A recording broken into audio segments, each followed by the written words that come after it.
আউযুবিল্লাহি মিনাশ শাইতানির রাজিম বিসমিল্লাহির রহমানির রহিম। দেশ ও বিদেশের যারা আমাকে দেখছেন সকলকে আন্তরিক মোবারকবাদ। আসসালামু আলাইকুম ওয়া রাহমাতুল্লাহি ওয়া বারাকাতুহু। আমি বর্তমানে যে বিষয় সবচেয়ে বেশি আলোচনা হচ্ছে সেই বিষয় নিয়ে আজকে একটু আলোচনা করব। সেটা হলো ইসলামী দলগুলোর ঐক্য নিয়ে এখন অনলাইনে খুব তোড়জোড় চলছে। তো সে বিষয়ে যে একটা কথা আমি আপনাদের বলতে চাই। বাংলাদেশে 90% মুসলমানের দেশে, এদেশে স্বাধীনতার আজ 53 থেকে 54 বছর হতে যাচ্ছে। তো এর মধ্যে কোনো দিন মুসলিম রাষ্ট্র, কিন্তু আমরা কোরআনের শাসন দেখতে পাইনি বা কোরআন ভিত্তিক সমাজ ব্যবস্থা আমরা এদেশে গড়ে তুলতে পারিনি। তো সেক্ষেত্রে সেই জায়গাতে অনেক ক্ষেত্রেই দায়ী হলো এই ইসলামী দলগুলো।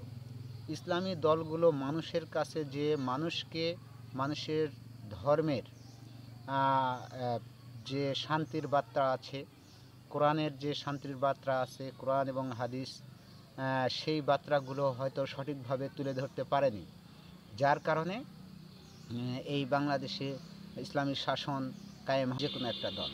তো বর্তমান গত 5 তারিখে এই 24 সালের যে ফ্যাসিবাদ বিরোধী আন্দোলনের পর থেকে একটা ইসলামী অনুশাসন বা মানুষ এখন ইসলামের যে যুবকগুলো আছে, যুবক শ্রেণীগুলো আছে, তারা কিন্তু এই দেশে ইসলাম প্রতিষ্ঠা করার একটা স্বপ্ন দেখছে।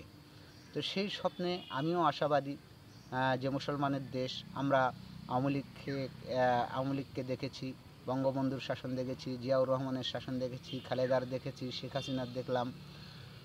এভাবে অনেকগুলো সরকার এই বাংলাদেশের ক্ষমতায় আসীন হয়েছে।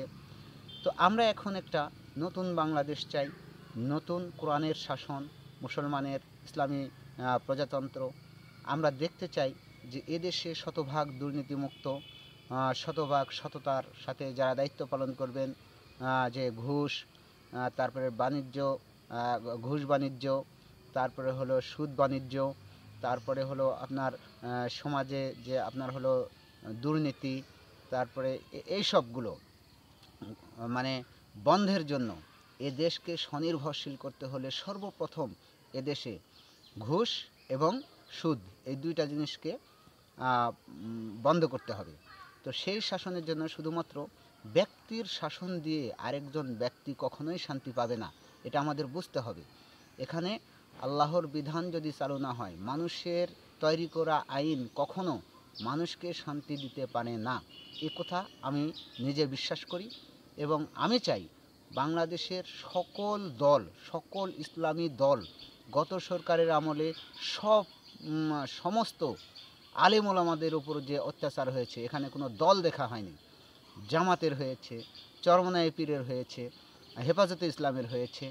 এখানে সকল আলেম ওলামাকে তারা জেল জরিমানা রিমান্ড নিয়ে তাদের উপর যে অত্যাচার করা হয়েছে, সেই আলেম ওলামাগুলো কোনো দল মত, এমনকি আমরা যারা এক আল্লাহতে বিশ্বাস করি, আমরা যারা এক রাসূলকে বিশ্বাস করি, রাসূল সাল্লাল্লাহু আলাইহি ওয়াসাল্লাম হযরত মুহাম্মদ সাল্লাল্লাহু আলাইহি ওয়াসাল্লামকে যারা নেতা মনে করি এবং কোরআনকে যারা সংবিধান মনে করি, শুধুমাত্র তারা ঘর আগে রক্ষা করুন। ঘরে কে খাটে শুবেন, কে নিচে শুবেন, কে চেয়ারে বসবেন, কে সোফায় বসবেন, সেই চিন্তা পরে করেন। আগে ঘরকে আগুন জ্বালিয়েছেন, ঘরে আগুন ধরেছে, ঘর রক্ষা করুন। ঘরকে রক্ষা করলে ইসলামকে রক্ষা করুন। এদেশে ইসলামী অনুশাসন প্রতিষ্ঠার ক্ষেত্রে যত বড়ই আলেম হোক, যত বড়ই দল হোক, সে যদি এই ঐক্য থেকে দূরে থাকে, তাদেরকে আমরা মুসলমানই মনে করব না।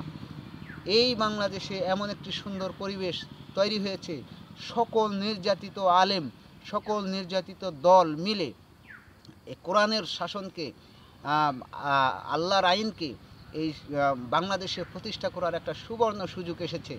সুতরাং আমি আপনাদের হাত এবং পায়ে ধরে সকল আলেম ওলামাকে এই আল্লাহর খাতিরে, আল্লাহর রাসূলের খাতিরে, কোরআনের খাতিরে, হাদিসের খাতিরে একটা জিনিস অনুরোধ করব, সকল আলেম ওলামা সহ আমরা যারা মুসলমান 5 ওয়াক্ত নামাজ পড়ি, আল্লাহকে আল্লাহ বলে জানি, রাসূলকে রাসূল বলে মানি, তারা সবাই মিলে একটা শক্তিশালী ঐক্য গড়ে তুলুন, যে ঐক্যে আর কোনো দিন এই বাংলাদেশের কোনো তাফসির মাহফিলে কোনো প্রকার হামলা হবে না, অনুমতি লাগবে না। এই বাংলাদেশের মানুষ নিজে বাজার করে পরিবার পর্যন্ত নিয়ে আসতে পারবে, রোডে কোনো ছিনতাই হবে না, কোনো মা বোন ধর্ষিত হবে না, কলেজ ইউনিভার্সিটিতে কোনো মা বোনকে ইজ্জত হারাতে হবে না, নিজের মেয়েকে কলেজে দিয়ে পেটে বাপ মাকে চিন্তা করতে হবে না। সেই সমাজ চাই আমরা। এবং আপনার ঘুষ বাণিজ্য, যে আমি একটা বেকার ছেলে, আমি লেখাপড়া করেছি, গরিব ঘরের ছেলে বলে আমাকে চাকরি দিবেন না, আমি 5 লাখ 10 লাখ টাকা দিতে পারবো না বলে চাকরি দেবো না, এই যে বৈষম্য, এই বৈষম্য বিরুদ্ধে যদি শুধুমাত্র বৈষম্য নয়, এই সমাজ থেকে সকল প্রকার জুলুম, নির্যাতন, অত্যাচার এবং শোষণ এইসব পরিষ্কার করতে হলে, সকল জঞ্জাল থেকে পরিষ্কার করতে হলে বাংলাদেশের সকল আলেম ওলামা, সকল ইসলামী দলকে এবার ঐক্যের আহ্বান জানাচ্ছি এবং ঐক্য করার জন্য সার্বিকভাবে সবাই সকল ধরনের প্রস্তুতি নিয়ে মাঠে নামার জন্য আহ্বান জানাচ্ছি।